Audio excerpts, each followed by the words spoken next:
All right, good evening everybody. Welcome to the New School. My name is Jürgen von Maas. I'm the chair of the Urban Studies department here at the New School. And it gives me a great pleasure to welcome you all to this place, to our auditorium, and attend a book talk, One Track Mind, Drawing the Village Subways, by featuring the artwork and years of work and worth of Philip Ashforth Coppola, and the subsequent documentaries and books that were produced, co-produced by Ezra Bookstein and Jeremy Workman. You will have an opportunity to attend and go on a journey of this illustrated book and art talk, which features Philip's extraordinary meticulous pen and ink drawings detailing the artwork that you find in the New York City subway system. But let me ask you a question, the audience. How many of you have used the subway today? Show of hands. That's what I thought. It's pretty much everybody. How many of you have, without prior knowledge of today's presentation, actually paid attention to any artwork? You guys must be really interested in historic preservation, because if I were to ask this question of my own students, there would be substantially less hands out there. Because most people actually go through our subway system with the greatest amount of care to what's around them. They use it for the intended purpose of getting from A to B, not paying attention that public transit is so much more than meets the eye commonly. And so, in today's presentation, you will get a chance to learn more and actually learn about what's hidden in our subway system, what oftentimes does not meet the eye, what people ignore and blatantly disregard as they go on their daily path. One Track Mind is a collaborative project by the artist and two filmmakers and co-editors, Ezra Bookstein, who's been a director, producer, documentary filmmaker, and is an acclaimed author of the Smith tapes, and Jeremy Workman, producer and filmmaker of several award-winning documentaries, including the 2016 anthology True New York, in the context of which he actually produced, a little bit over 10 years ago, if I understand correctly, One Track Mind, right? So, right around that time, he met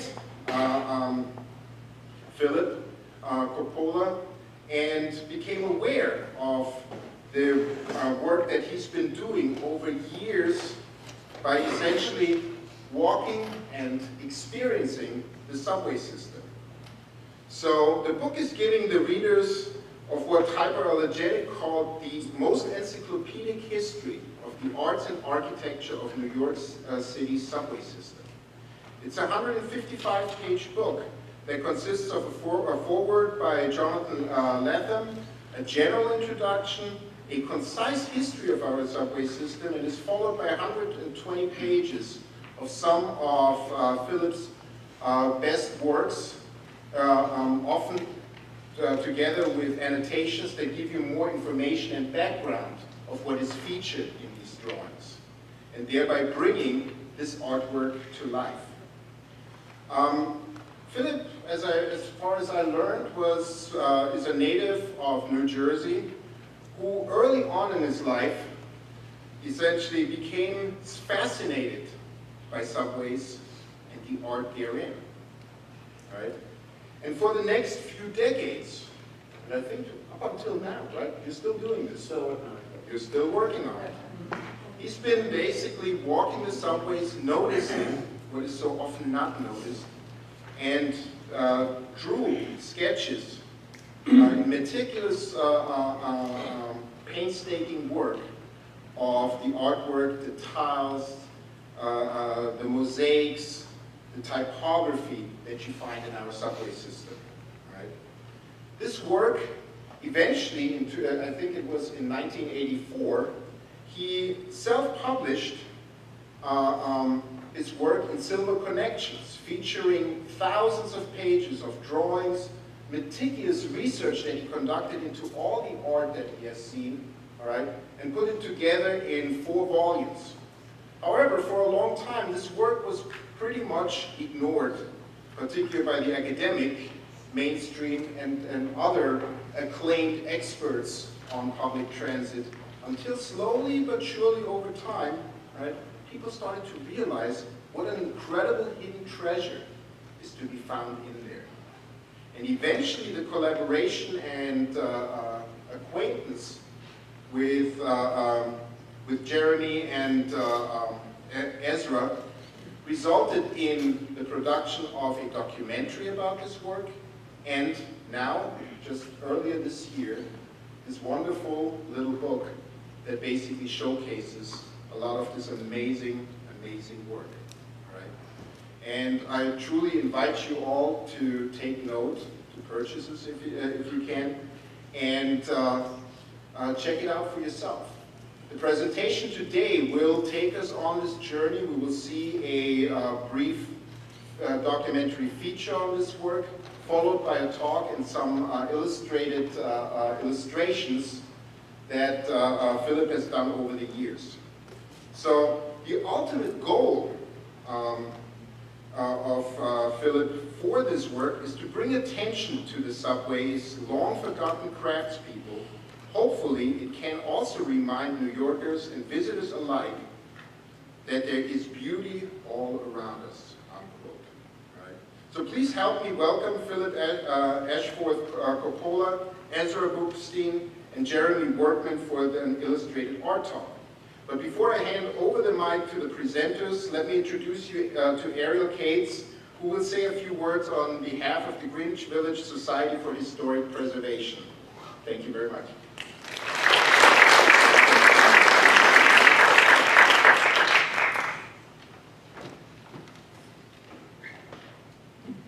Hi, good evening, everyone. Good evening.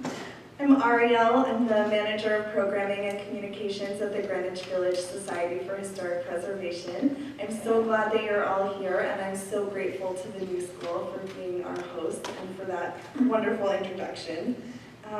If you're not familiar with GVSHP, just really quick, we have been doing the work of advocating for cultural and architectural preservation in Greenwich Village, the East Village, and NoHo since 1980. We're fighting daily to stop inappropriate developments, expand landmark protections, and protect our neighborhoods and their residents. We serve our members and friends through this work, through our vast collection of research and resources, and through our programs like tonight's, all of which highlight our neighborhood's unique histories, features, and movements. We're a nonprofit membership-based organization, so your involvement and support are crucial to our work.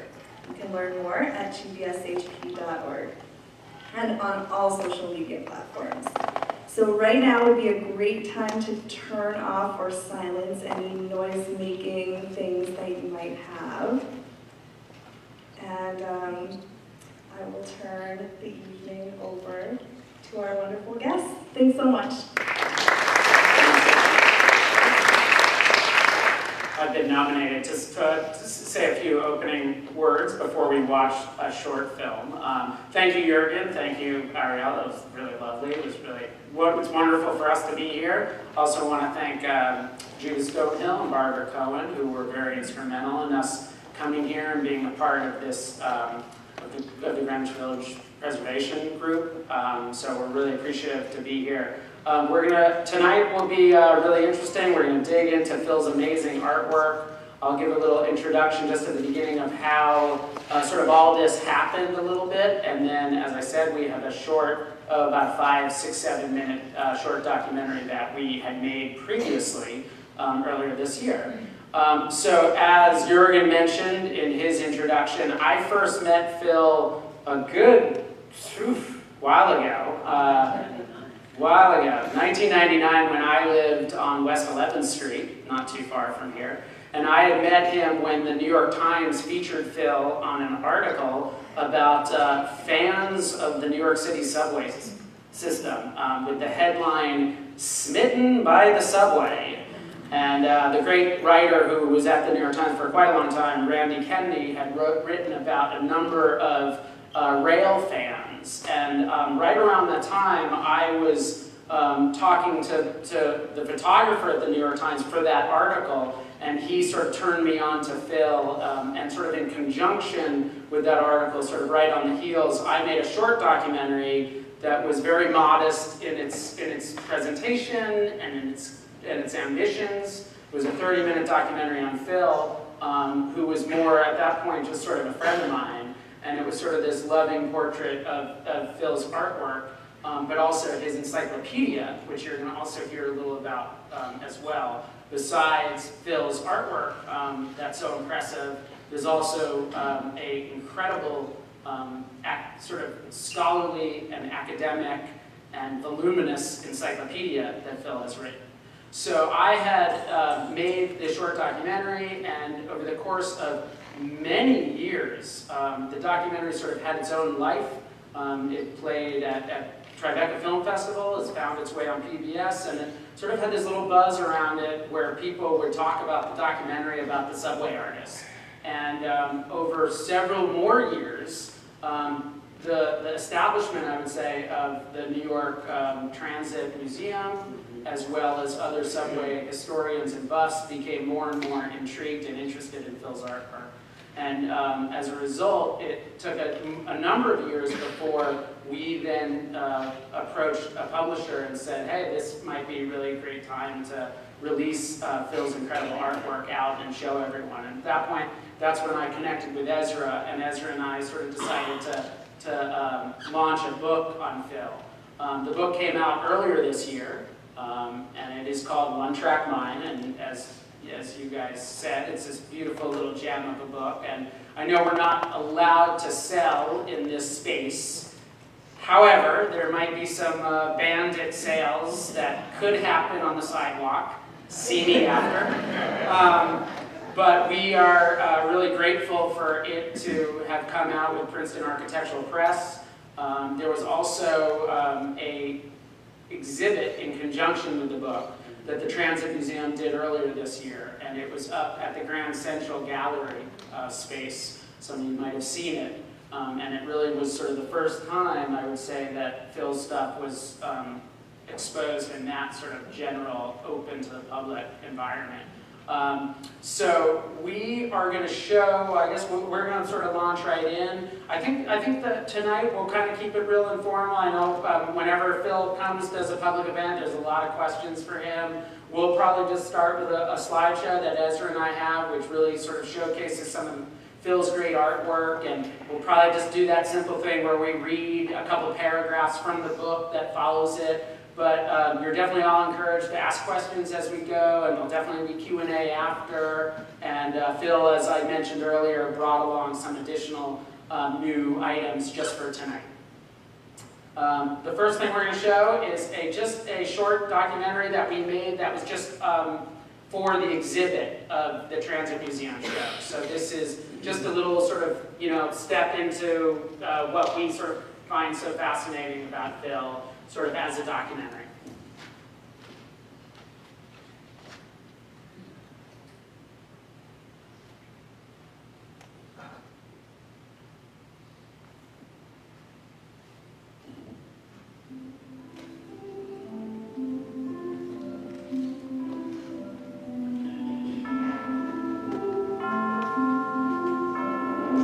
I just got hooked on it.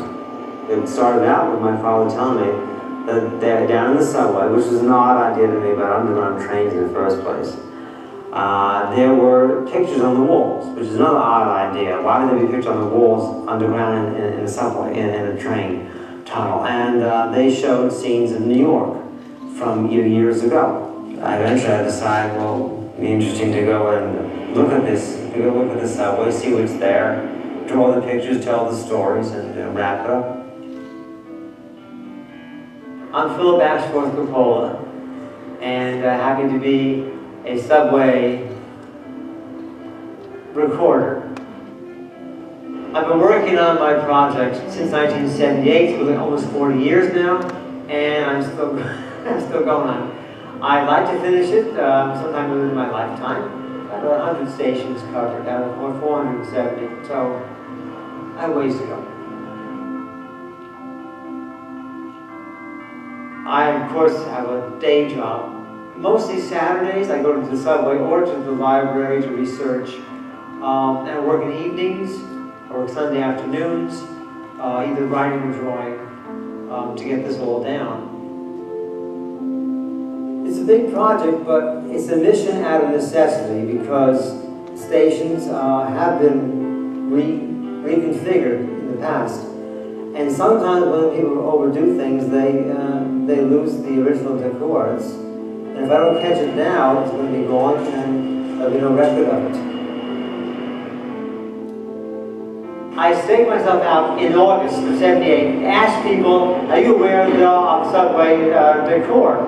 And some people didn't know what I was talking about.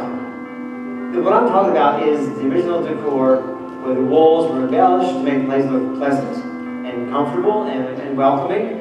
Because the idea of going into a subway to New Yorkers in 1900 who never had a subway in their life before, it seemed strange. And so they put up mosaics, they put up nice signs to make the place look aesthetically appealing.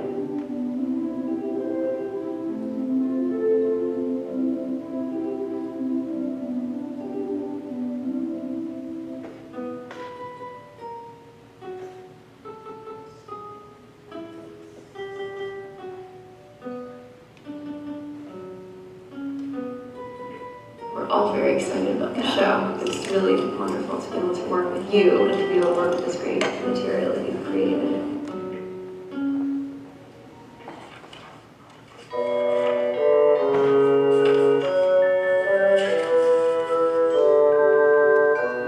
This is amazing. This is amazing. I don't really know why, I got into it. I started and I sort of committed to it, I want to finish it too. So the rest of my days, I guess I'll be doing this.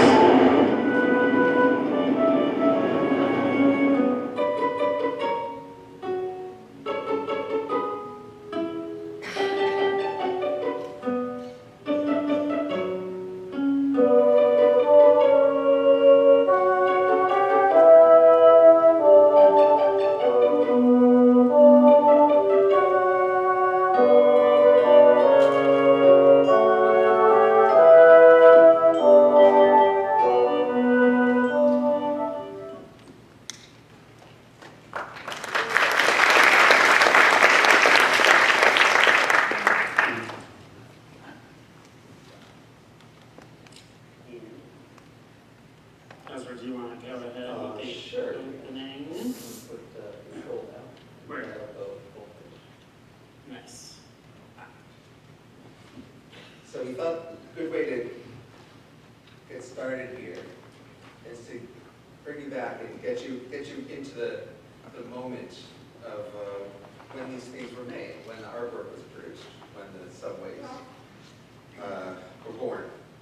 So at the time of the New York subway system's conception, as the 19th century was coming to a close, the city had a handful of privately operated, steam-powered, elevated trains. They were standalone endeavors in competition with each other, constantly going into and out of bankruptcy.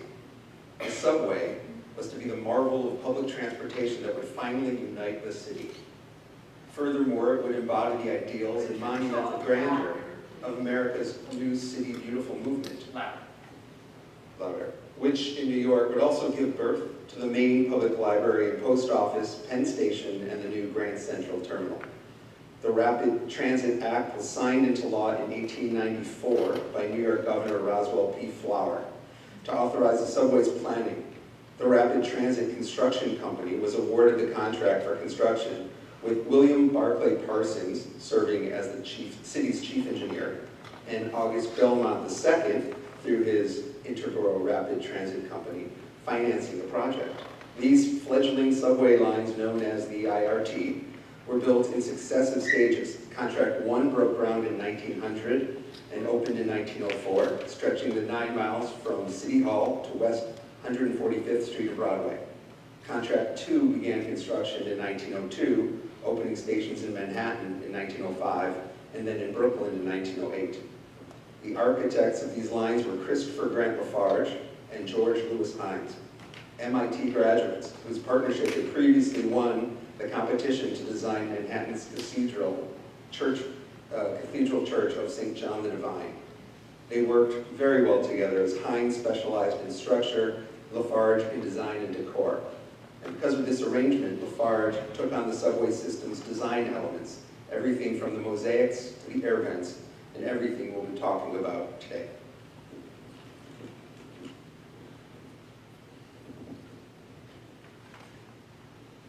City Hall.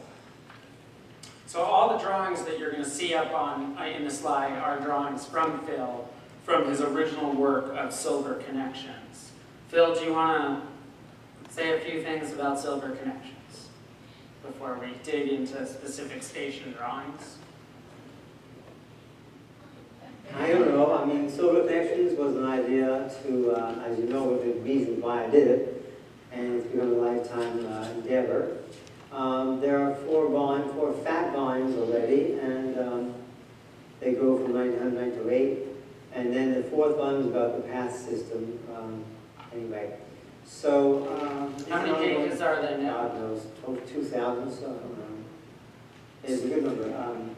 So when I first met Phil, there was people talked about this encyclopedia, and again, now let me try to sort of explain a little of the artwork in conjunction with the encyclopedia.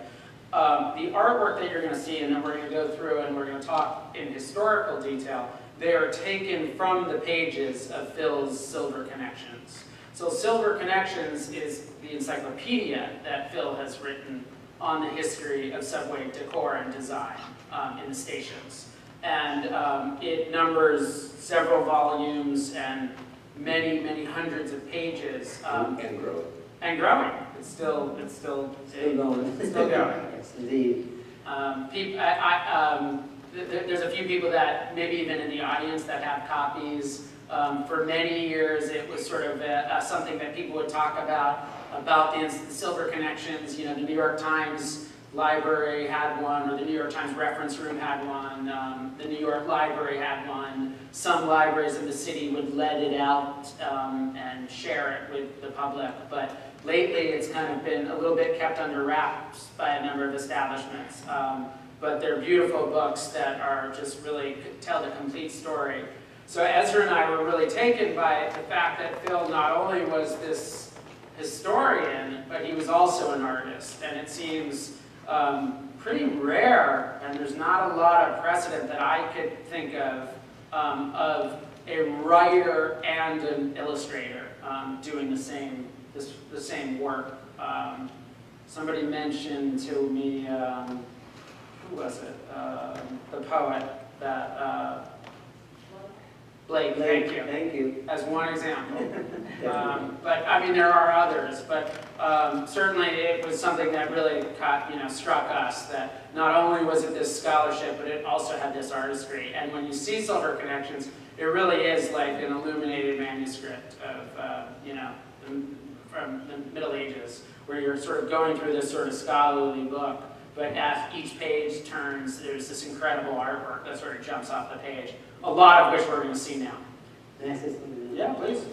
Just to let you guys know that I started this back in the 80s, and the first book came out in 84, and I've had advocates all along for my fan base, and I'd like to say thanks to a couple of people here at this point. Jerry mentioned Barbara Cohen and Judith Stonehill. They ran the New York Bound Bookshop. And they took the project. They took my thing on, when I first came out, and they sold the volumes there, and they really sort of advocated it. And they were my first, exposure to the public. And it was something limited because I could only make these so many copies myself. They were all handmade, and it's to them that I owe a great debt of gratitude for the years of their faith in me. And their willingness to, carry on and really sort of appreciate the project. I'm not alone, I know, but they are two of the stars of this project. And as far as the, between me and the public goes. Yeah, I mean, for most of the time, New York Bound Books was the only place that purchased Phil's work. Basically, yes. Mm-hmm. So, So shall we start where it all began? City Hall. City Hall. City Hall, anyone? Yes. You can't go there anymore. But when it opened on October 27, 1904, there were 15,000 people waiting in line to get a free pass for a ride.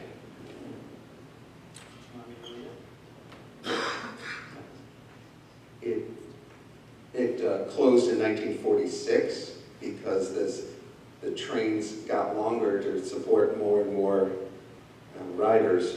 They couldn't make the curved loop anymore.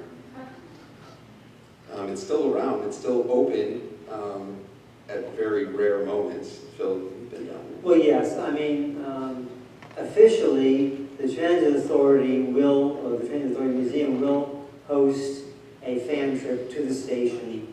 You can ride a train in, everybody gets out, the lights are on, and the guides will talk all about it, and you walk around and marvel at the beautiful the Gustavino arches, the herringbone patterns, and the tones of white and dark green and apricot. It's just like, well, that's the station in general, and skylights and so forth. It's a rare treat to go in there. It used to be a very bustling station, but as I said, the loop is rather tight. It was great for 1904, but not 1945, when they had to close the place down.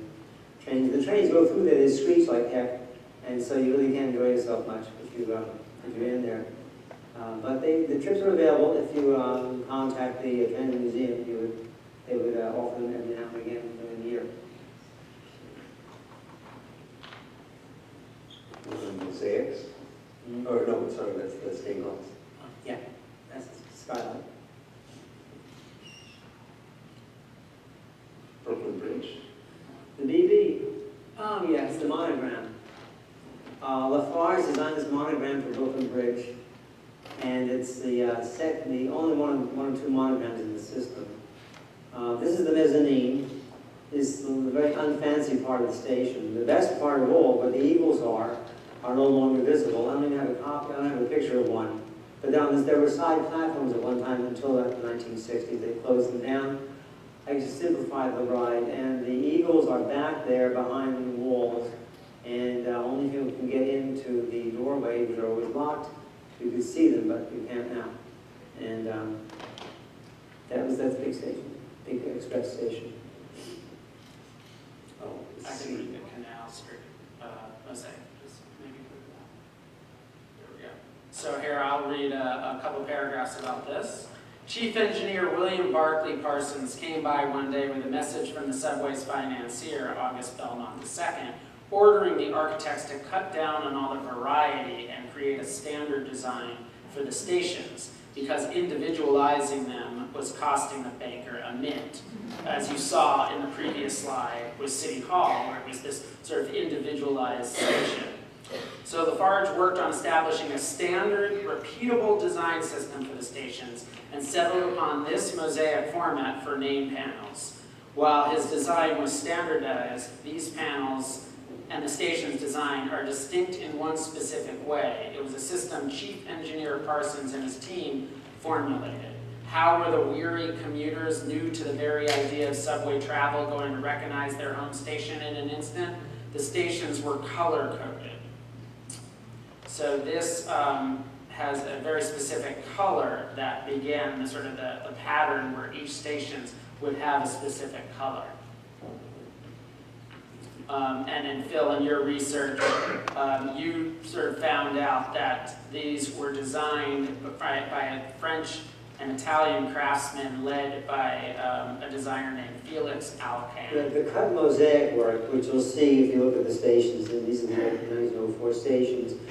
The cut mosaic work was, the man in the head of the team was Felix Ashforth, and he had like about 8 craftsmen from the old country of Italy or Germany or France.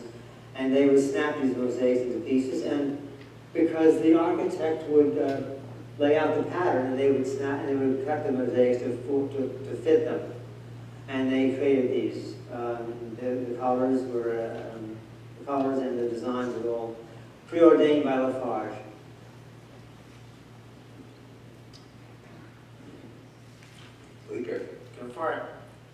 favorite color. The Canal Street that you previously saw was green. You probably saw where it said Meridian. And this, of course, is a different color. This is this sort of cobalt blue. Want to read this little section? Sure. In all the New York City subway system, you won't find any other name panels like these. The IRT station at Bleecker Street was one of the first to have its decor installed, and it benefited from an early burst of Lafarge's enthusiasm to see the system live up to its city beautiful aspirations.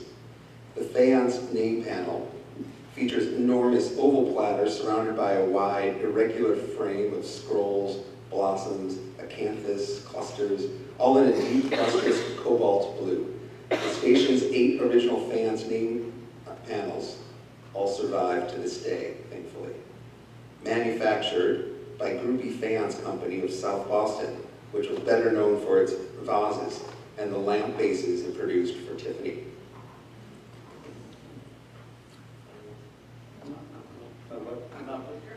Bleecker Street? The text rather says it all. I mean, the amazing part is that all 8 name panels are still there. Most stations have lost 1 or more of their name. And every station has about 8 name panels, 4 on either side. This one has all 8 still, which is sort of a miracle to this day. Yep, and it's one of the earliest stations. That's what Bellin was complaining about. But Lafarge had a different idea of every station. And, and it's heavy and groovy faience. Lafarge chose the top of the line people to do the ceramic work for his stations, for the glory of the beautiful New York City, rival to the European cities of old. And so Groovy is one of them, and Brookwood was also, which was very famous in the day. Those were the 2 major faience manufacturers, and top notch.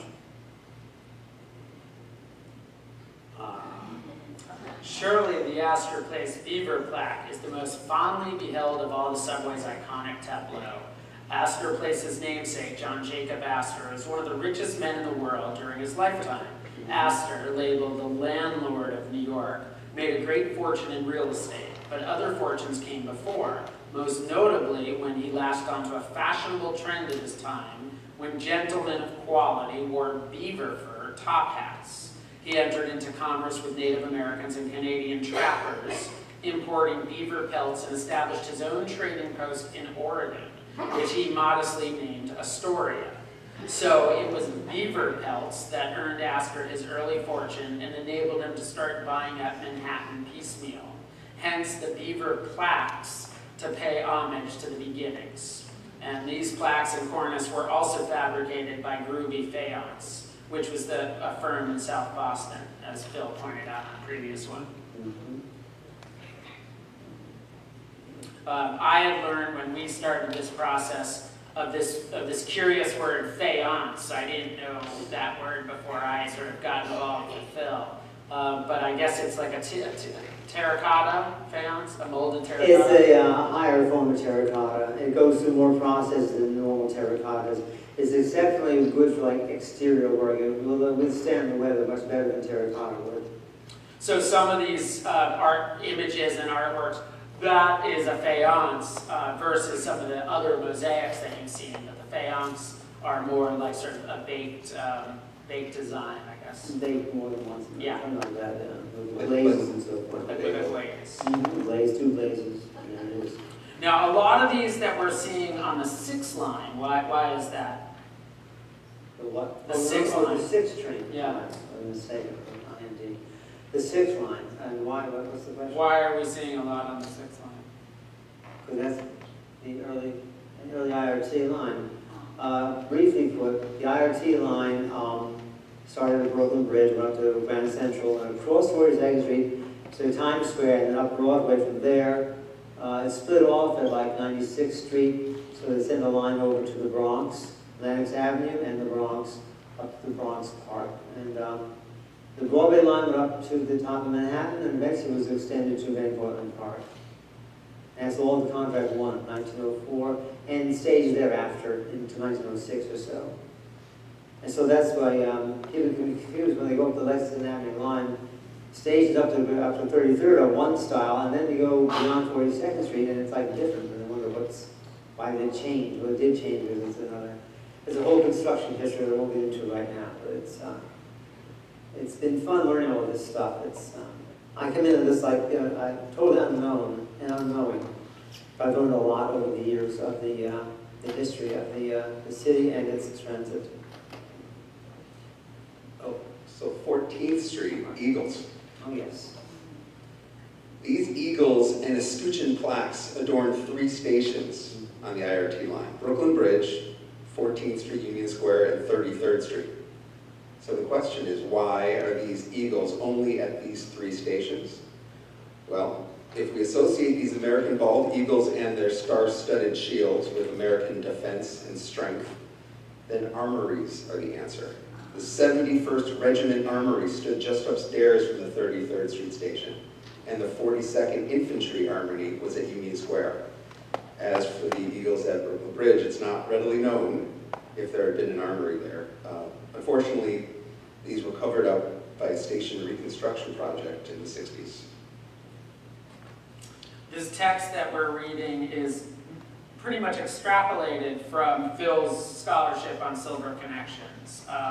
It was funny when we went and did, when we were putting the book together, our publisher asked us for a bibliography. It's a book of history, where's the bibliography? And it was, Ezra and I sort of kept on going back to them and saying, well, there is no bibliography. The only source of all this is Phil's work, Silver Connections.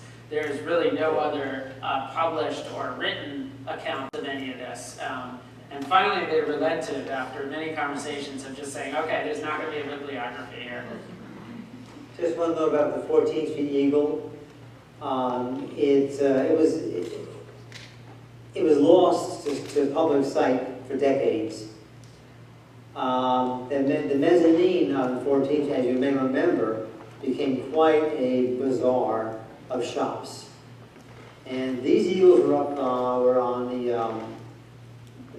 downtown west side platform. And they just got sort of covered over with new walls and stuff, but they divided those up into shops. But about 1999 or so, when they redid the 14th Street for like the 3rd time, they were uncovered and recovered, and there they are. They stand now as sort of display. And when I first did this book back in 1978, 1980, they were not there. Although there was this big sort of noxious bazaar of shops, and now this has been recovered. And it was a pleasure to see it, and enjoy it for the first time recently. Is anyone taking Union Square Station home tonight? Well, you can go check it out. They're all up there. Mm-hmm. All 3 of them. So yeah, what we're doing now is sort of moving along the 6th train. Mm-hmm. And some of these we'll talk about, and some of you'll just sort of recognize as you go. 23rd Street. The 23rd Street station was one of the first stations ready to have its artwork installed. So this sprawling mosaic name panel is one of Lafarge's earliest designs. There are no other name panels in the system like these, and sadly, this is now lost to history. In 1979, there were still 2 of the possibly 8 of them visible, but by the mid-1980s, the station had been renovated with beige wall tiles, obliterating the originals. So how did you draw this? I stood on the platform for hours and drew the thing, in my sketchbooks, and went home and made a little drawing, and then came back and looked at the details I forgot. It was one of the first drawings I finished, actually, really, and it's a total shame that it's gone. It shouldn't have done that, but I'm not in charge of the TA or the MTA. Yeah, a lot of this is also a little bit of a story of preservation, where as you're seeing a lot of the artwork, much of it's still there, as you know, but quite a lot of it, the majority is gone, or in many stations where there used to be several, maybe now there's just a couple. Yeah, these are the old stations, and the oldest stations of all, they had the most deterioration after years. And sometimes the TA used to think, well, we'll put up new walls over everything, which they did, which is terrible. And that's one thing that got me started on this project, to try to make a record of what we got before it more was lost. And even the 23rd Street station with the redo in the 80s, there's some elements still you can see, but about half the things I drew are no longer visible, no longer there. Changed. There's a funny clip that I filmed of you years ago where in his home in Maplewood, New Jersey, Phil kind of whips out a giant mosaic that you had sort of rescued from. Oh yeah, that was Cortlandt Street on the 7th Avenue. Yeah. There's more to say about it later on.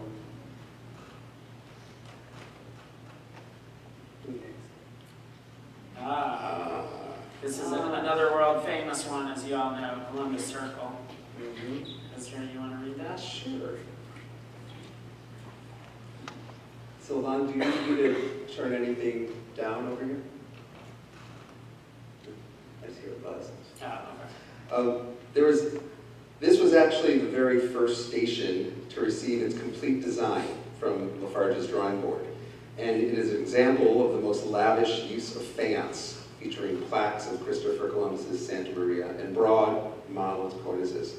This extravagance was not lost on August Belmont II, and he again pleaded to have the architecture simplified. His injunction led to a future reduction of faience and marble wainscots and increased reliance on mosaics and terracotta. For all its status, this station at 59th Street was neglectfully treated when, about 30 years after it opened, a new construction project demolished many of the plaques, cornices, and name panels. Recently, the Metropolitan Transit Authority Office of Station Design reversed Columbus Circle's fortunes with a station facelift. The new design work is clad in terracotta in homage to Lafarge's decor with broad, flat green cornices and plaques announcing 59 large raised numbers.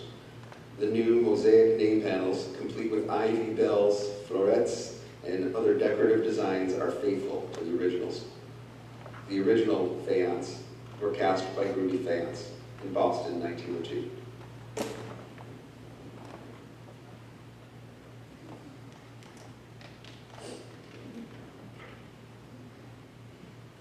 We included this because it shows the amount of attention that Lafarge paid to the design. Even the men's room got its own beautiful decor. Marble lintel. Marble.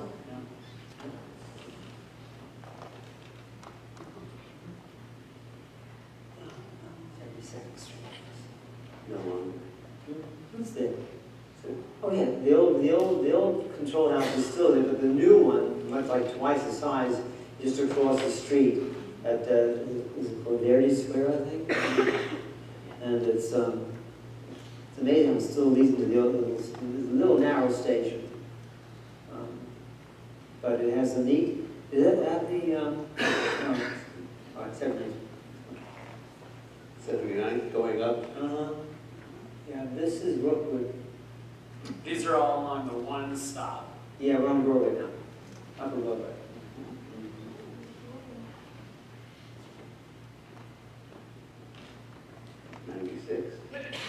You really can't see that anymore either. That 96, the whole format of the wall, that was on the side entrances that we used to walk in, but now you're coming to the center, the new house in the middle of Broadway, and the side parts where you used to come down from the corners and into the station highway, that's all been blocked off. So they do have 96 repeated in the more modern design, which is very nice. It's really a beautiful station in its own way. But that you can't see anymore. That's Ruby Faience again, and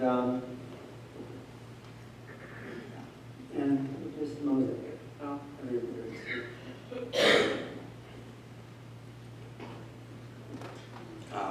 Oh, Columbia. Yes. So Columbia University CO plaque. Columbia University established its uptown campus through the 1890s, about 10 years before the IRT arrived at 116th Street. The wall plaque is a rendition of the university's seal. The Grand Lady in the center is the university, and the three cherubs represent the student body. The three cherubs, by the way, are naked.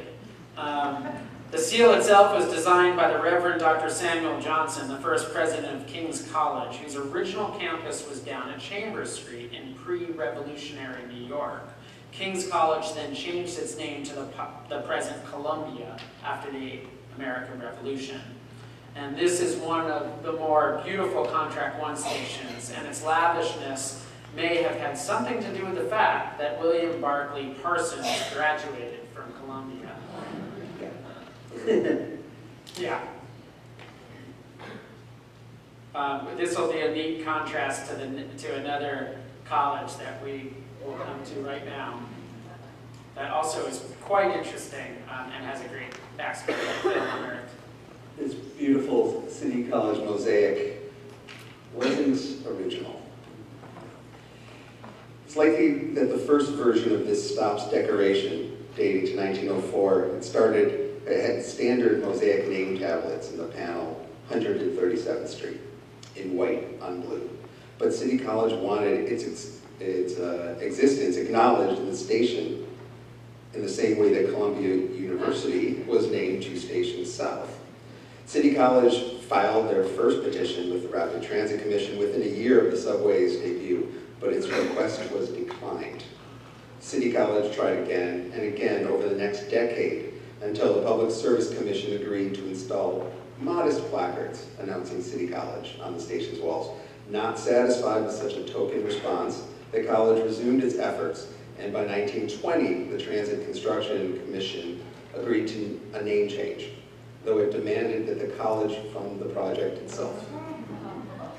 The college's subsequent drive was so successful that 137th Street benefited with the installation of 12 beautiful mosaic panels. And as you might know or might not know, there's only 2 left now. They redid the station in 1987 or so, and sealed everything behind, looks like enamel panels like a White Castle. And they lost, at least, thank God, they had the sense to save 2 of them. So they saved 2. When I got there, they were all there when I first got there. But then after my book came out, a few years later, they redid the station with some very interesting bronze plaques as artistic installation. But they covered over everything except those two name panels. For me, the bad part is I do not know who the artisan is or who the designer is. I've tried to find out. I have guesses, but I don't know for sure. I like to name the people who did these things. That's part of my deal, part of my study. I want to give credit to where it is due, which means finding names of people who are long forgotten to give them credit. But this one, I don't know the answer to this one yet. These are particularly beautiful too. If you guys are up there, you should really stop and take a look. They're really, really quite something. Working north. This is also still on the 1 line.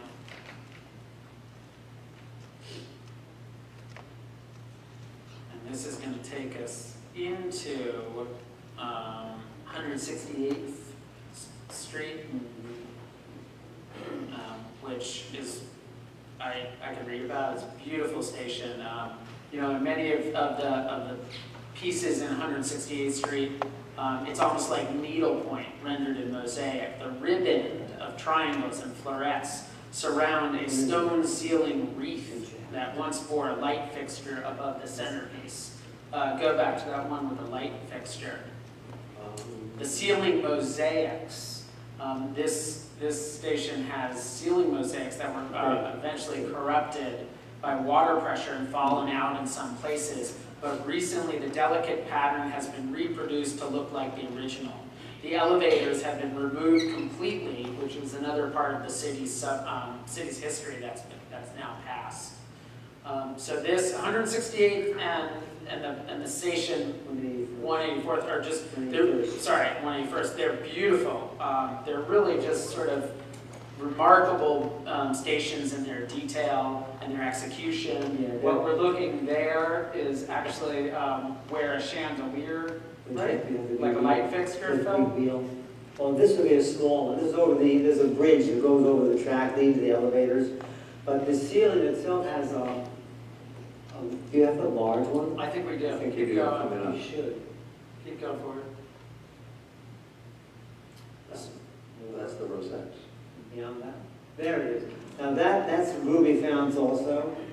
And it's 8 of those per station. It's a barrel vault, brick barrel vault station, deep tunnel under the mountain. And that's, they had chandeliers hanging down from the central part that they're all gone now. But the wreath remains and they are in pretty good shape. It's about the size of a manhole cover, and there's Bigger than that. Bigger? I think they're about gigantic. They're gorgeous work.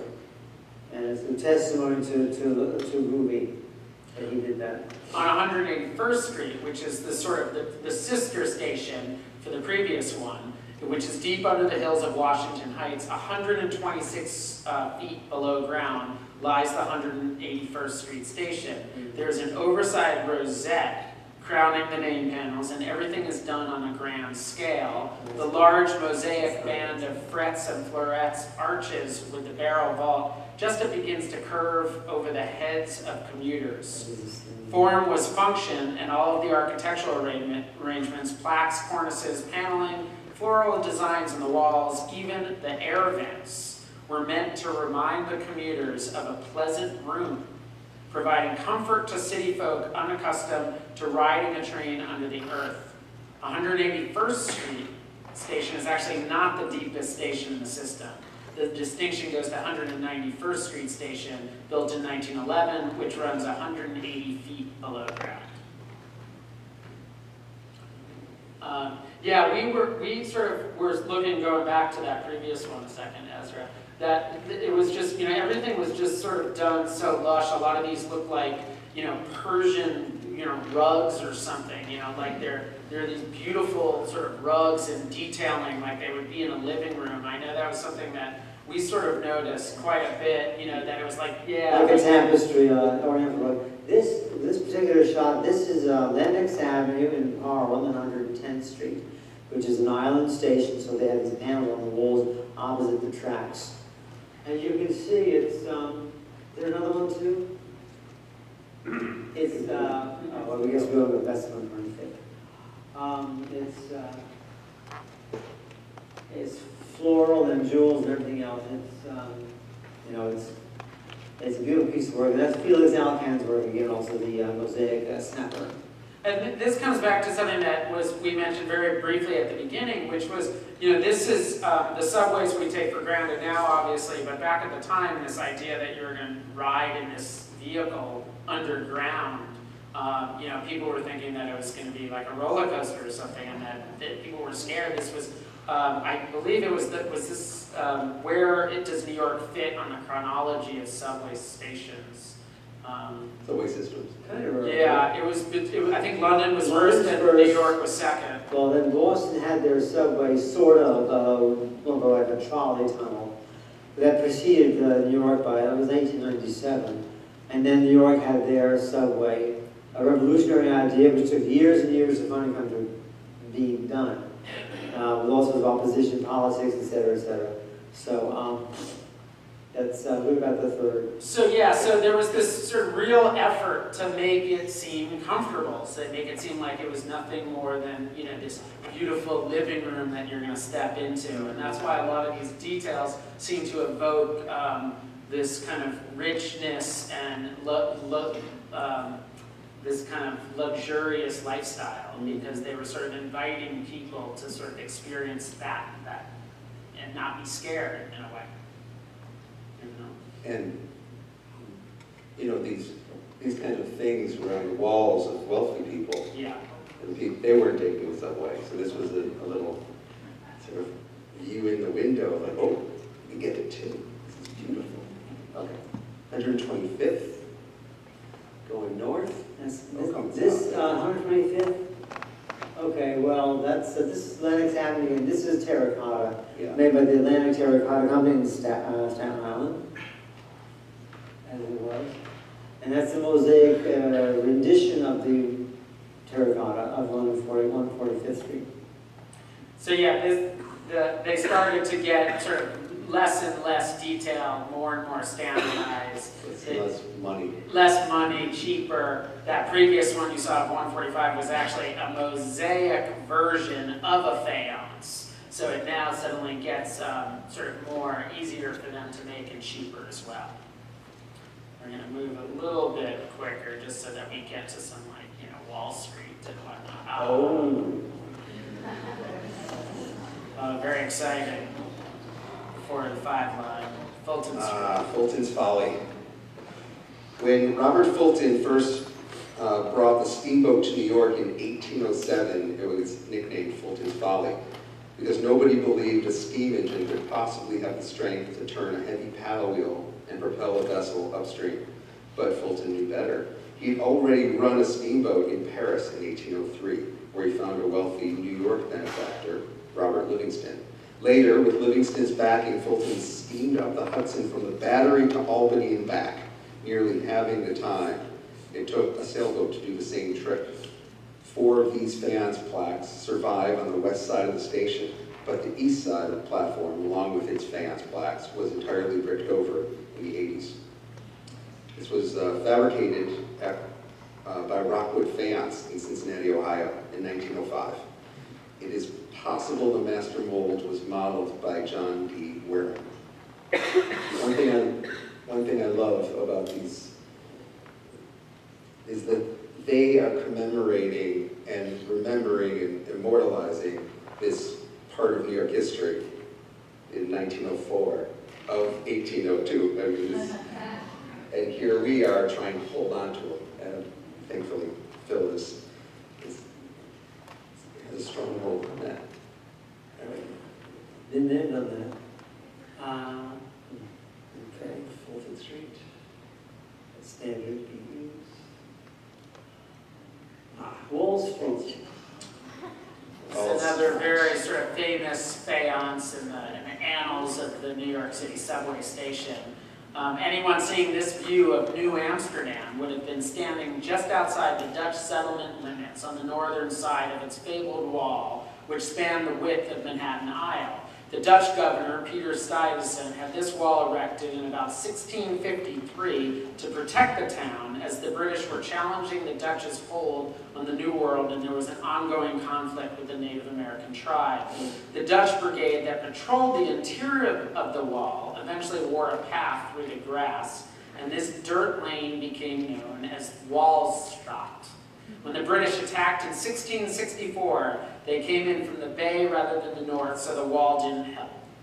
They took possession of New Amsterdam and recrowned it New York City. There's several Wall Street faiences still up. About 4. Yeah. Same as Fulton Street. And you can see these, and this and Fulton, they're really quite beautiful. Many of them still are very heavy. Very rich in color. Yeah. They have a lot of dust and dirt and grime on them. Yeah. And you can sort of see through that and see what's really sort of beautiful about them.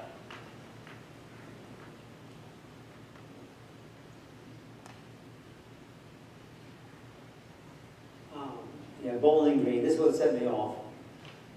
Bowling Green was redone in 1977 or so, and all the work that this is like 1905, was covered over with a design of like red brick shaped bricks, diagonal patterns.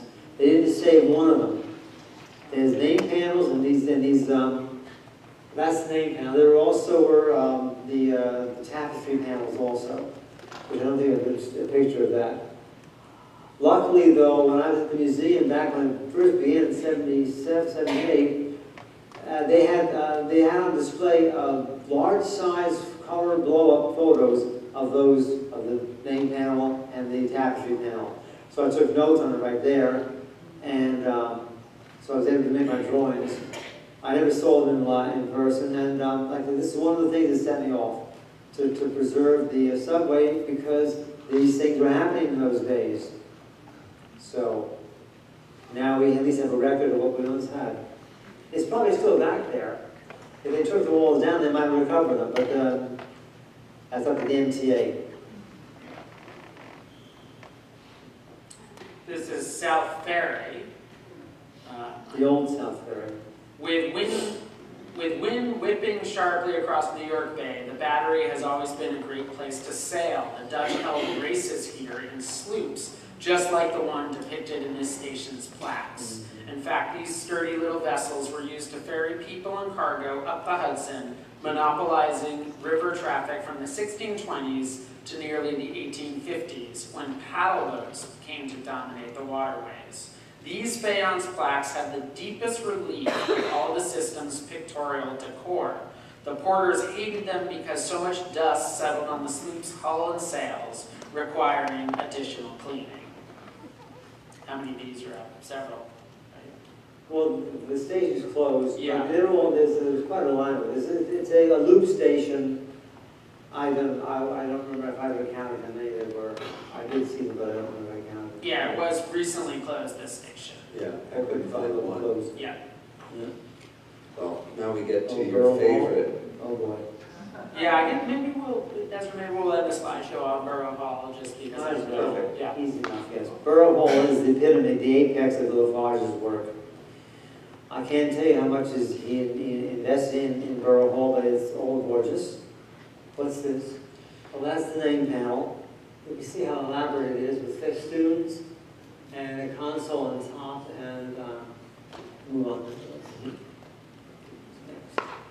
Well, that's my drawing of it. Detail and more detail.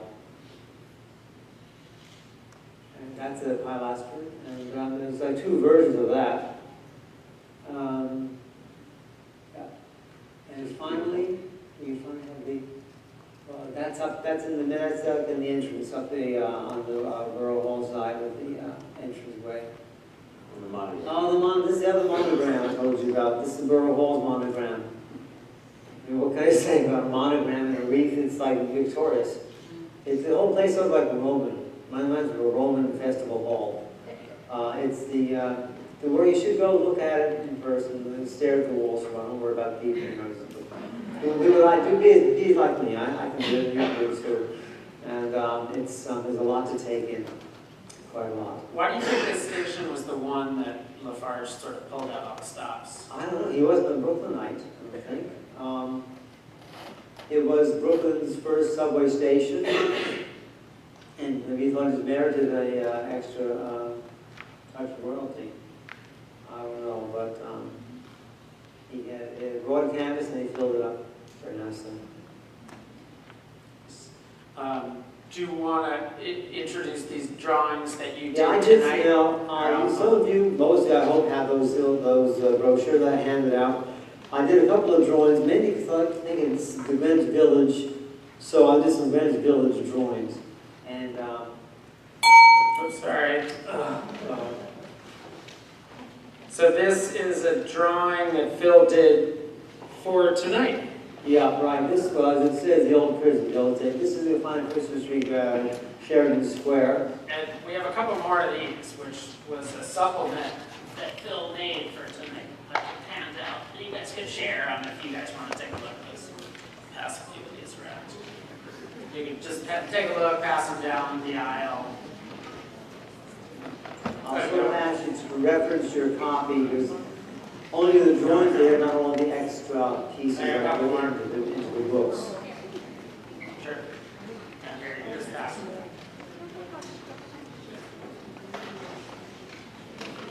Excellent.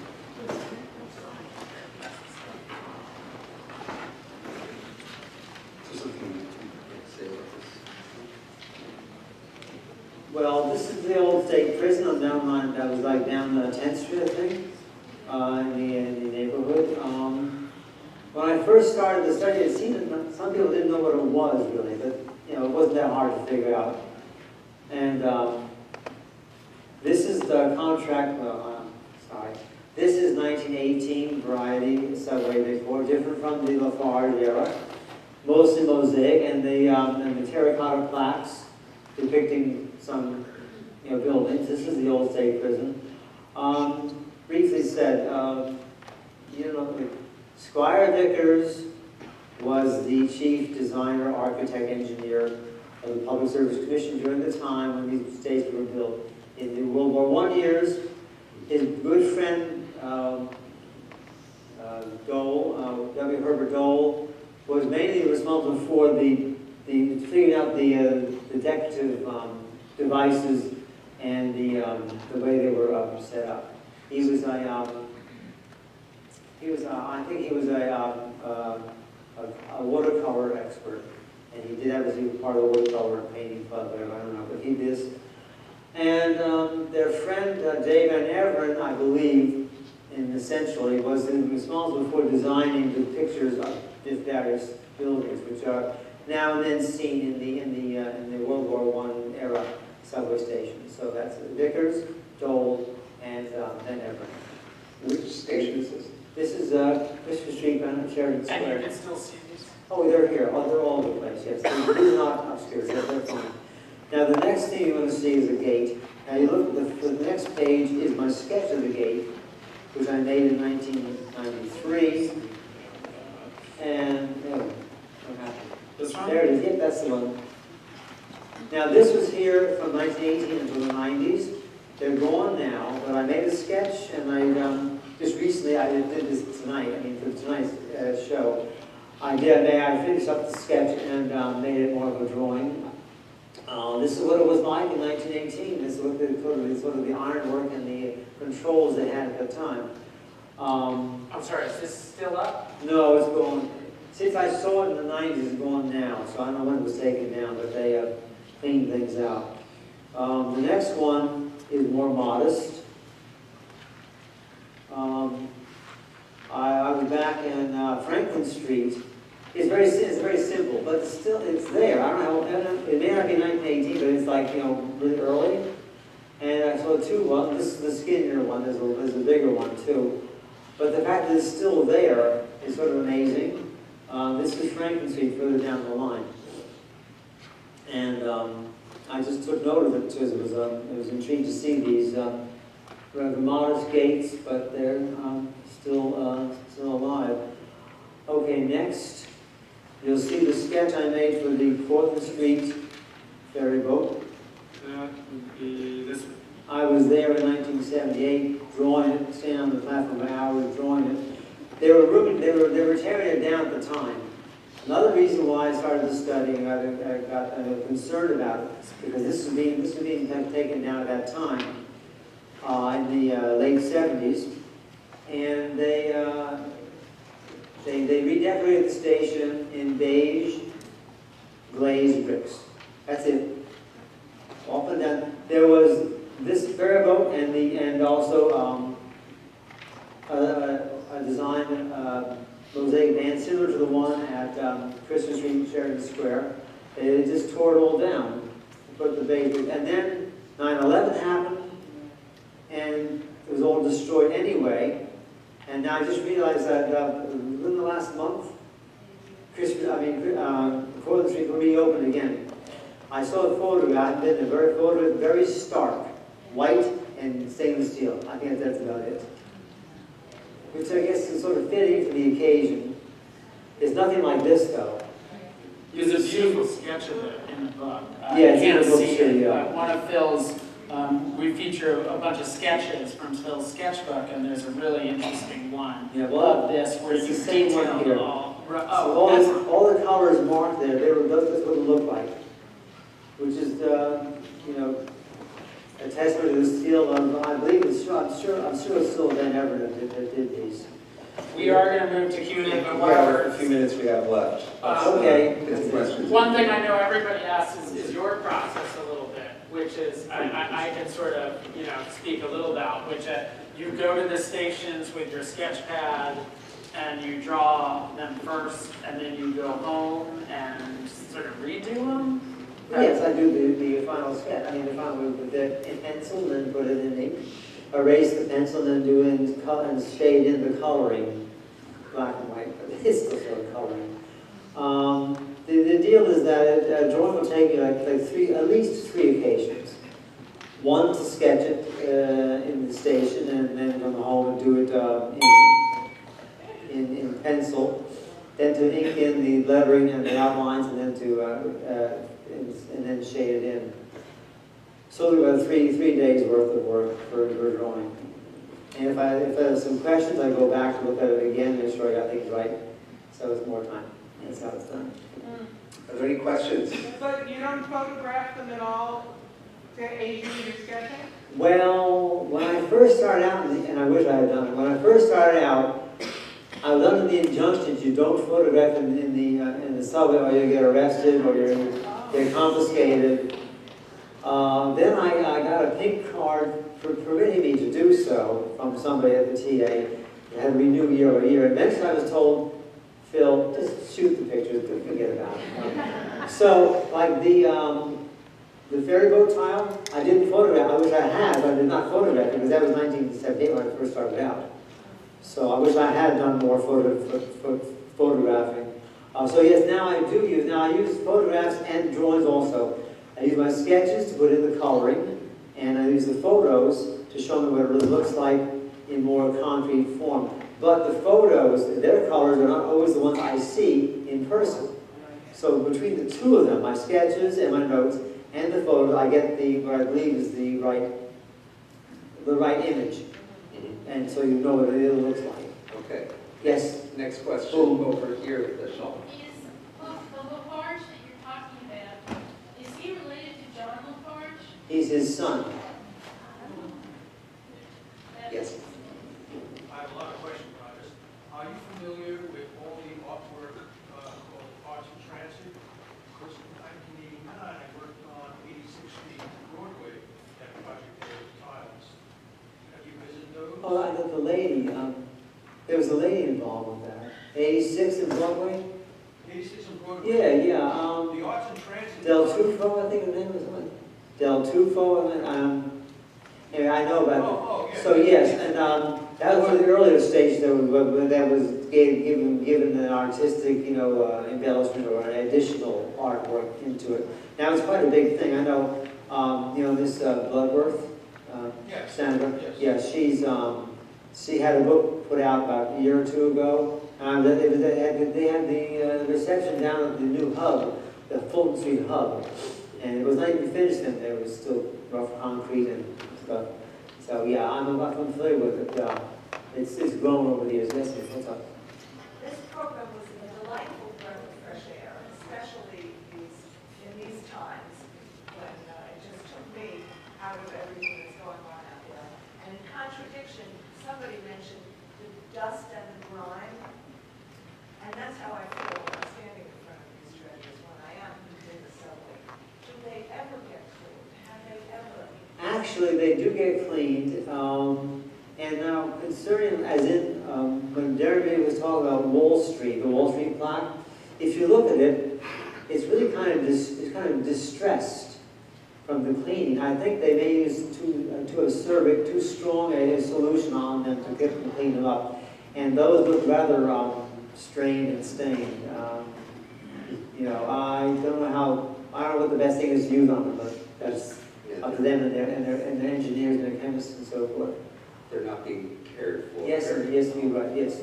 I wanted to know about the workmen who did the actual physical mosaics that transferred from the design to the walls. The Italian crafts. Well, all I know is the name of Felix Alcan. No, I'm not talking, Not that. The actual labor. Put up these walls. Yeah, The Italian. Well, all right. Well, I can tell you. I know some of the subcontractors, and I don't know who the people are. Are these were skills particularly in mosaics? Not necessarily. The mosaic people did their work, but their work was brought into the station, already assembled on flats. And then the finishing contractor had his men put, I guess, not cement, but there's something else, I'm not sure what the word is, on the back of it, and they smacked up into place, and they all fit together.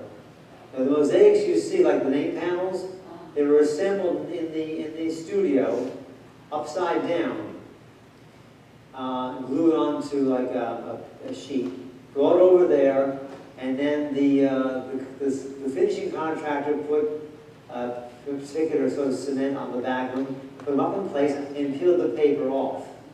It's just like They were done backwards. backwards. I guess so. Sure, same idea. I guess so, yes. Anybody? Yes, madam? Great. I'll be with you in a second. Yes, you great. Did you study art, or is this natural talent? I went to a Brown School of Design. I was going to be a fine arts painter. I was going to come to New York and start a studio and live the bohemian life in the village and, you know, have a great time, fun, and drink vodka and so forth and so on. But I didn't make the grade, homage. So now I haven't touched my paintbrushes in decades. So now, rather than painting in oils, I work in black and white.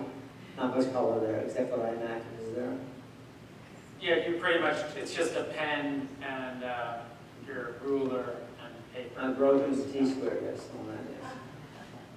Yes, Doctor. Even though you're doing this in black and white, the names for the colors that you use are very particular. Do you have like a nomenclature system, or like how do you tell between the different kinds of green or blue? Oh, well, I know colors. You know, I know between teal and emerald and jade. Jade is very popular. Viridian, of course, was one of the earliest, the first of it, a lot of viridian there. And maroon and blue. They actually sort of color code, not only the color code of the station by station, but the name panels themselves. I haven't really got this quite figured out yet, but when they change color in the background, it means something. Either the end of the line or where the line peels off from another line. Or maybe when you change you know, the streets you're on. I'm not positive. I could look and make it, well, yes. But these color, these are your decision, right? They didn't come from anyone else. No, if I say it looks like burnt orange, it's my idea. Now, it may not look like burnt orange, it might look like more like orange or brown or something else. Yeah, the colors are based on my eyesight, and they may not be the same as yours. But there is just also to add, there's this wonderful language that flows through Phil's work. It's not just the colors, it's also in a lot of these architectural details, a lot of language that's no longer in use today. You probably heard us using words that are definitely out of vogue.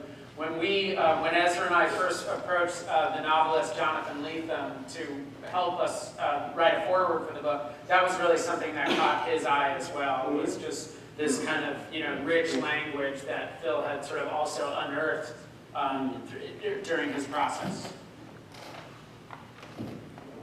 Yes, way back there. All the way back. Do you know whether Lafarge's original notebooks and sketches exist still? I think I went to Princeton, the Firestone Library, where they have a large collection of his architectural plans. I went to every one, took notes every name. Now, one of them is Subway. I believe the Belmont's Interborough Company and then subsequent Subway overseers have possession of his work. Now, whether they still have it or not, that's another story altogether. I'm not going to get into that. But that's, I think, where it ended up. All the way back. Okay. Way back, yes. Do you ever partner with the MTA, for example, to get special permissions to see some of the art that maybe isn't available for the public to go in? No. I'm independent. And so, have you ever approached them, or do you have any interest in that? No. I know people there. Well, it should be said. Yeah, for years I think the MTA did not so much acknowledge kind of some of your work, in that they saw it as he was an outside historian. Mm-hmm. He wasn't part of their establishment. He was coming to it as a fan, as an enthusiast. So it wasn't sort of part of the museum's establishment, and it took a number of years before they sort of took Phil into their fold, probably culminating this year with them doing a full exhibit on his work. But it took a while. Well, actually, Yep. that was really your input and your influence. that Sure, convinced them. but, You know, you there know, wouldn't have been the exhibit without Jeremy's consultation with the folks at the Trans Museum. oh, the exhibit? Yeah, I just want to show, you want to flip just to the end? Yeah, I think you're at the end. This was the, where we have a couple photos. We can still do questions, but. Yeah, they did a beautiful thing where they Oh yeah, they brought these out of storage. Yeah. And This was my original drawings that no one owned but me, and my notebooks were on display at this exhibit. And a couple of copies of my book, Silver Connections, Volume 1, 2, or 3, whatever. And some of those faiences they had in their storage, and they would, together, working closely with Phil, match them up with Phil's own artwork. It was a really lovely exhibit. yeah. As far as the MTAG are concerned, from the beginning, I sent them letters telling them what I was doing, and they received copies of my books. And I know that they're now in the one set is in the archives of the Trans Museum, Livingston Street, which is only fitting. I had a whole fan base, you know, and I used to send them out yearly letters in October of how I was going from year to year. I stopped that in 2007, though, and I was revising Volume 1 then, thank God. And that's how we are. But, I mean, they were told what I'm doing from the beginning, basically. As soon as I had the book finished, not the first 4. The first 4 years, so like 78 to 84, and then the book came out. Then I knew what was going on. Any more questions? Yes, you, ma'am. Yeah, recently I noticed, I don't know if it was there for a long time, in the F train on Fort Hamilton Parkway, there's a tunnel leading into the station, and they have a mural on the wall of, it's called Polka Rendova or something like that, and it's words to a song on one side and a photograph or painting reproduction of what the area looked like. And I don't know if that's a reproduction of something that existed before, or it looks old. It does? It looks old, but it does. Well, this is the IMD, right? The F train, where is it at? It's Fort the Hamilton. F train and Fort Hamilton Parkway. When would that have been built? In the 30s. Tunnel leading into. Maybe the 40s. I'm sure when it was first built, it was strictly white tile and a colored band. This is something that we recently, I don't know how recently, when did you first notice it? I noticed it like this year, but Oh. you know, maybe I just walked past it and then noticed it. I don't know, maybe it was painted to make it look old, but it's not really that old. It could be a new installation. Fort Hamilton and the F train. Fort Hamilton. Okay, well, as I told you, Sandra Bloodworth had a celebration of 30 years of arts in transit. And the book that was published, this very fat book, has many examples of all the work they had installed from the 1980s until recently. Maybe I'll find it in there and I can see what you're talking about. I don't know of it. But I have not followed the IMD lines outside of Manhattan yet. I'm still working on IRT. We might have time for one more. Sure. Yes, is there, you found that there's a difference between the artwork that is underground Manhattan versus out of boroughs above ground?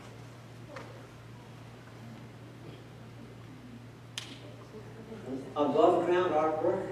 What makes you ask? Have you found above ground artwork? Stations that are above ground, have you found any unique artwork there?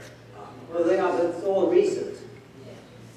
It's recent. I mean, have you been on the Franklin Avenue incline?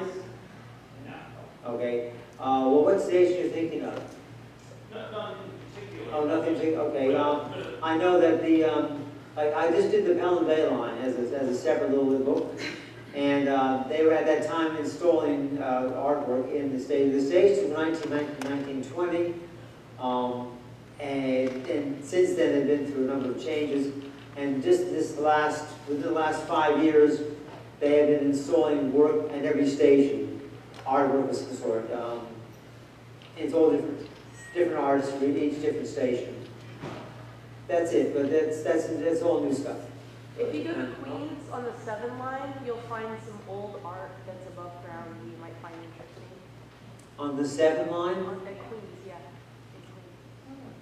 In Queens. You mean in Queens? Yeah, like 40th Street, that's my stop, and there's some old art there that you might find interesting. Mosaics, I guess?